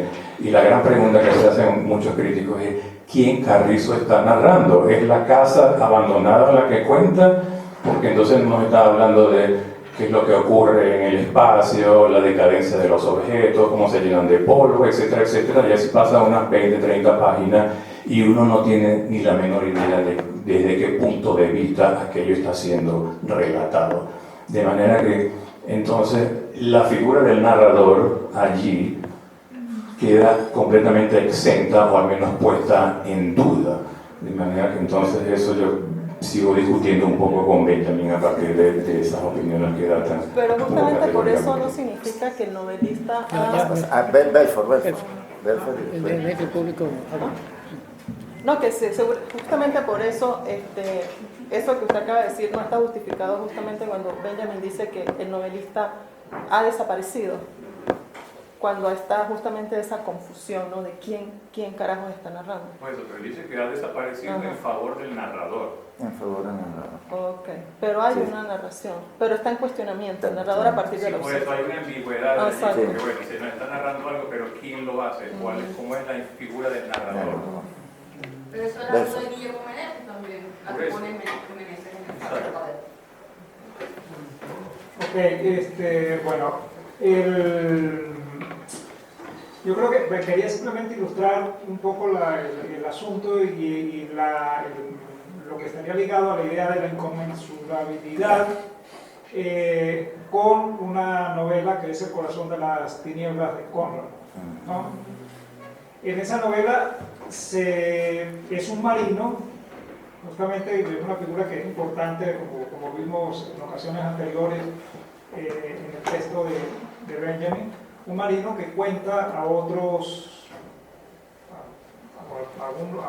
marinos también, cuenta lo que podríamos definir como una experiencia, ¿no? O sea, una experiencia, digamos, una vivencia más bien, en otro sentido. Ese relato es un relato oral, y ahí tenemos un asunto de la novela, que es algo específico que se ha dicho, además no voy a decir nada nuevo, nunca dice nada nuevo, es algo que es específico de la novela moderna y que el Quijote lleva a su máxima expresión. Es decir, un relato, en este caso, en el caso de Conrad, se ficcionaliza una situación narrativa oral, y a través de esa situación pues se presenta esa experiencia. En el caso del Quijote no hay esa ficcionalización no hay la ficcionalización de una situación narrativa, sino de muchas, incluido el conjunto de relatos, el conjunto de novelas, supongo en el sentido que se le daba a la época, que forman parte de la novela El Quijote. De paso hay una presentación también, en el mismo Quijote podemos enterarnos de la forma como se leía, porque si bien la lectura se ha ido haciendo una experiencia privada, en esa época la lectura pública era muy importante, como se revela en el propio Quijote, ¿no? La lectura colectiva. Bien, para volver a Conrad, tenemos la ficcionalización de una situación narrativa oral, y ese narrador oral que aparece en el texto, ¿qué es lo que nos presenta? Podemos sacar lecciones, hay sabiduría, es decir, el lector de la novela puede sacar algún tipo de lección. No lo puede sacar porque, entre otras cosas, nos está mostrando una realidad inconmensurable, una realidad que escapa completamente a los parámetros, a las coordenadas interpretativas, o que más bien, más que escapar, termina desestabilizando esas coordenadas interpretativas que un hombre de origen europeo lleva consigo y que entran en crisis en el momento en que tienen que enfrentar una realidad que no se ajusta completamente a ella, ¿no? Es decir, en lugar de la enseñanza podríamos decir que sacamos el desconcierto. Esa es la experiencia que el escritor le presenta al lector, pero a través de esa presentación de una situación narrativa que coincidiría o que, digamos, que se ajusta a los esquemas que serían propios de la figura del narrador oral. Y de hecho, profe, el mismo texto, el mismo fragmento 5 lo apoya cuando esta relación de la creación y la recepción, ¿no? Que en la novela no quiere como edificar o no quiere darle un sentido explicativo o de consejo cuando dice Benjamin: inmersa en la plenitud de la vida y mediante la representación de esa plenitud, la novela notifica. Ya este notificar está proyectando al receptor, está proyectando al lector, porque ¿quién notifica realmente? La novela notifica lo que usted mismo decía, el profundo desconcierto de la humanidad viva. Con eso pues simplemente se apoya. Quería hacer un comentario sobre el proceso. Sé que él no escribe a mano, ¿no? Y a partir del comentario que usted dice sobre Proust, que si hubiese tenido computadora, quién sabe cuántas páginas hubiese escrito. Yo le pregunto al novio, ¿no se escribe más rápido a mano? Digo, la cabeza, hasta procesando, no lo hace más rápido. Me gusta mucho esa pregunta de Carolina, una pregunta personal. Sí. No sé, el proceso de escritura es una manía que tengo de escribir a mano en la primera versión, pero esa primera versión en realidad es veloz, sobre todo en la noche, si es a las 4 de la madrugada, cuando es la hora del lobo, pero también en otras condiciones. Escribía cuando estuve en Japón en el año, mi primera estadía de un año en el 2006-2007, escribía en un café 2 veces a la semana. Después de salir del curso de japonés, que salía con la cabeza echando chispas, me sentaba y escribía 4 o 5 horas hasta que cerraba el café y tomaba el último tren, 11 de la noche. Una vez escribí 12 páginas en un cuadernito. Yo creo que ahí hay una cuestión interesante que es la mano, que es parte de tu cuerpo, a diferencia de la máquina de escribir. Bueno, la mano se casa antes que la cabeza. La cabeza está Sí, boca. sí, por eso, pero a veces va más rápido la cabeza que la mano. Pero bueno, esos son como procedimientos. Lo que yo decía de Proust era pensando, por ejemplo, cuando yo escribí La danza del jaguar, que es una novela muy compleja en la escritura, porque escribí un primer relato que parecía que era independiente, después escribí el último y se fue como hacia adentro más bien. Escribí el cuarto, pues, primero, último, segundo, tercero, cuarto. Cuarto tuve que cortar un pedazo muy largo. Entonces, yo creo que si hubiese sido, si no aparece, yo escribía la procesadora de palabras, quizás por perezoso no la termino. Por ejemplo, o sea, la ventaja que tiene la técnica, la máquina de escribir ayudó mucho, la imprenta ayudó muchísimo, por supuesto, para multiplicar, eso es otra cosa. Después le respondo a Balaguer lo de la lectura. Entonces sí, hay un procedimiento de la mano con el corazón cerrado, con el cerebro, no sé dónde está eso. Hay personas en España, miles de personas, que el único libro que leen en el año es el Premio Planeta. Por eso te respondo a ti, es decir, la lectura es un acto de libertad, como leer. Si no quiere leer, pues no lea. Bueno, yo solo quería acotar algo que cita Benjamin de Valery en el último fragmento del ensayo. Sería un gran spoiler, pero tiene mucha relación con lo que decía la profesora Carolina de la coordinación entre la mano y aquello que está pensando como algo artesanal. Dice, aquella vieja coordinación de alma, ojo y mano que emerge de las palabras de Valery es la artesanal, con la que nos topamos donde quiera que el arte de narrar está en casa. Yo lo veo como que el acto de novelar crea, o el novelista puede crear una tensión con el mismo acto de narrar mediante la artesanía de la mano, es decir, no necesariamente es una negación de la técnica, pero es una forma de tensionar con aquello que supuestamente se ha ido perdiendo, que es el arte de narrar, convirtiendo esa narración o la experiencia transformada o hecha artificial con la técnica de la experiencia tradicional, digamos. He visto que sí hay es como el corazón pulsando, mandando sangre muy rápido. Me gusta mucho esa experiencia. Exacto. Y bueno, si uno oye a lo que sabe Cartarescu, no, César Aire, que funciona. Y bueno, nada, era simplemente ver qué opinaba y a mí me ha funcionado. La coordinación entre alma, ojo y mano que dice Benjamin. Yo creo que puede decirse, no sé, mi hipótesis es que tal vez en el origen de toda narración o del acto de novelar existe esa coordinación, que tal vez el cambio se ha producido en cómo la mano trabaja lo que el alma y el ojo quisieran ver materializado, digamos. Bueno, antes de entrar a lo del trabajo con la mano, una pequeña cosa. Con el narrador entendíamos suficientemente el efecto inmediato del acto de la narración, en el sentido de que, bueno, el relato se inscribía en el curso, como ya se comentó la semana pasada con Guillermo justamente, en el curso de un hilo de narraciones acumuladas, pues. De manera que, y justamente por el énfasis que se hacía en el efecto práctico de lo narrado, que no era casi que de inmediato, sino que la utilidad tenía que inscribirse en el propio acto de la narración, pues sabíamos de alguna manera entonces los efectos de la narración. Con la novela no ocurre de esa manera, y lo interesante del ejemplo que traía a colación el Nodio al comienzo con la lectura de Proust, con el libro de Joseph Schatzky, que la lectura de Proust, que escribía encerrado, con las cortinas totalmente cerradas, con corcho en las paredes, la historia de un ser burgués, sus experiencias personales, etc., y que eso realmente funcionara en un campo de concentración, donde se supone que la experiencia acumulada es completamente diferente, habla de los efectos, de nuevo, de lo inconmensurable. Uno no sabe cómo va a leerse la novela producida, de manera que entonces entra esa inconmensurabilidad de alguna forma. Y en relación con el asunto de la mano, hay que partir del hecho de que escribir ahora a mano es un acto para nosotros desnaturalizado.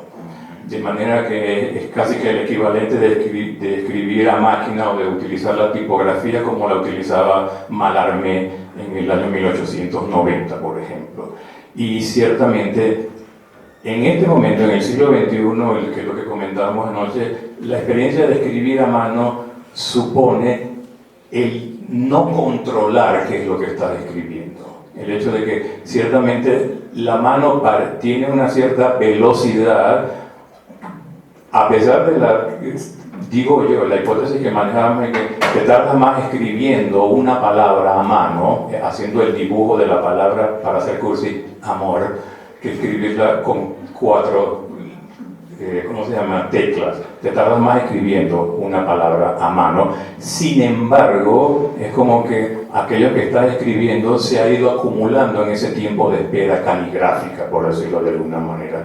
Y entonces habría que hacer un estudio que podría ser interesante, como en los últimos, 10 años, 15 años, ciertos ejercicios, tanto narrativos como ensayísticos, que se centran en el estudio, en el análisis y en la narración de la caligrafía. Está la novela de Mario Lebrero, que se llama justamente Ejercicios Materiales, que es una novela donde él habla de cómo está escribiendo a mano y los ejercicios que hace y todas las implicaciones que eso tiene. Y está el libro de Sergio Schaeffer, que es un novelista raro y bastante moderno, no tan dado a la narración como la inclusión de elementos ensayísticos dentro de la obra, que tiene un libro que se llama Últimas Noticias de la Escritura, donde reflexiona sobre su propio acto de escribir novelas a mano.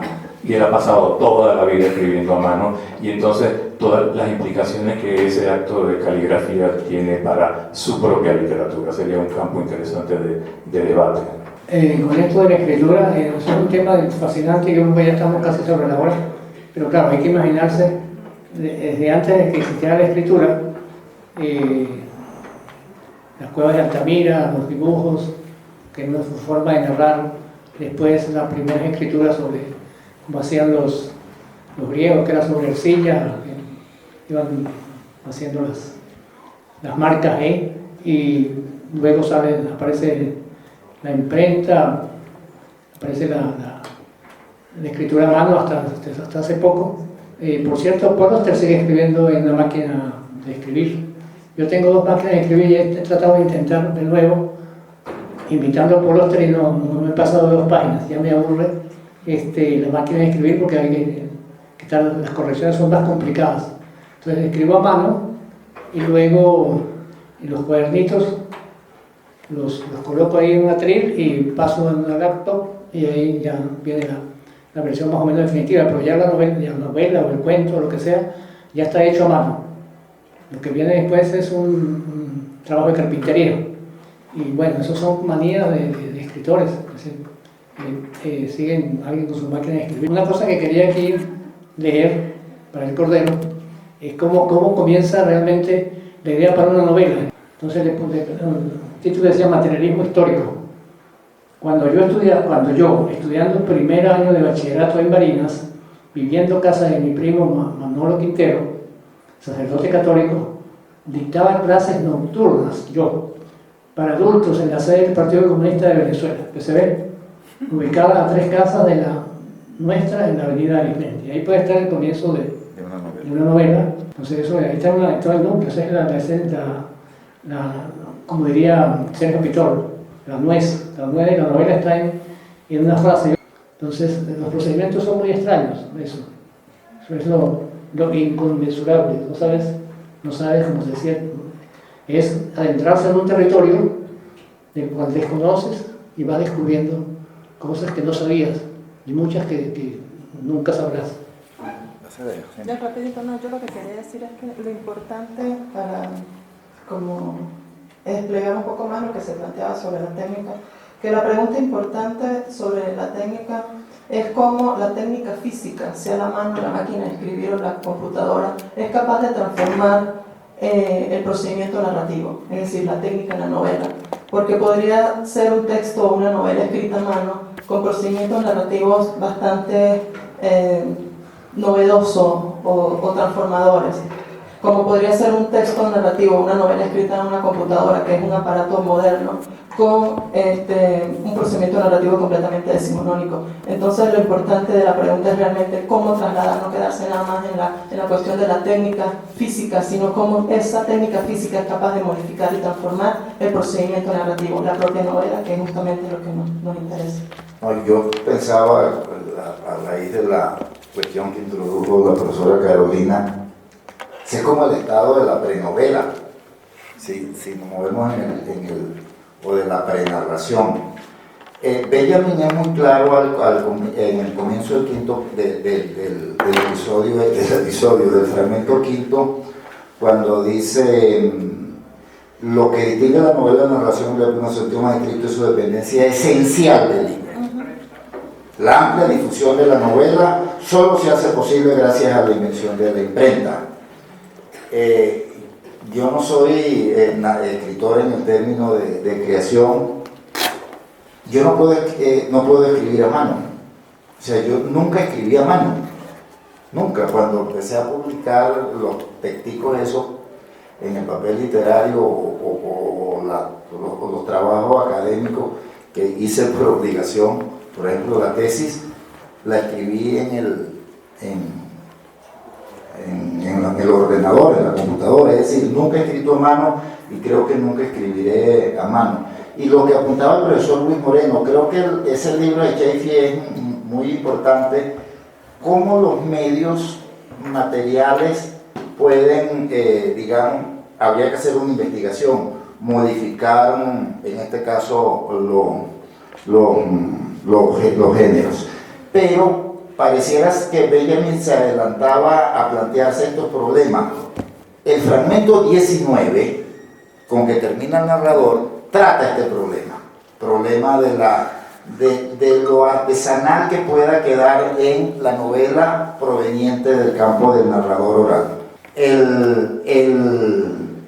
Quería referirme a lo que Belfort apuntaba muy bien, ya que estamos sobre la hora, cuando ponía el ejemplo del corazón de las tinieblas y decía que a pesar de usar ese procedimiento del narrador oral, cuando uno se enfrenta a lo inconmensurable de la experiencia que sufre Kurz, pues estamos en presencia de un uso, y yo creo que ese es un concepto clave, me voy a referir a lo que la profesora Senia exponía en su escrito, el concepto de uso que muy bien introduce, yo creo, no introduce, pero que digamos legitima o que es clave en el pensamiento de Agamben.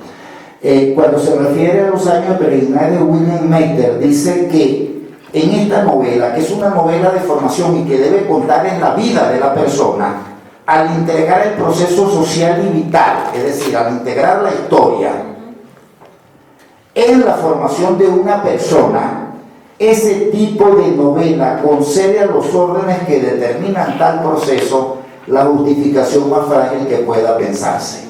Es decir, las novelas, depende del uso que demos de los procedimientos que vienen de la tradición del narrador oral, van a producir lo que la profesora Senia citaba: la novela notifica el profundo desconcierto de la humanidad viva.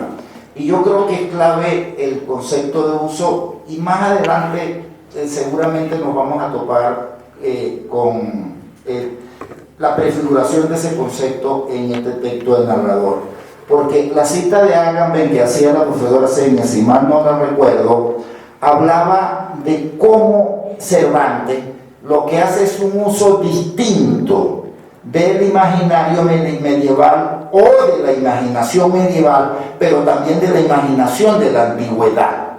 Entonces, al hacer un uso distinto, pues está creando el género de la novela moderna, por supuesto, afincado en procedimientos de la tradición, no solo de la narración oral, sino de la antigüedad.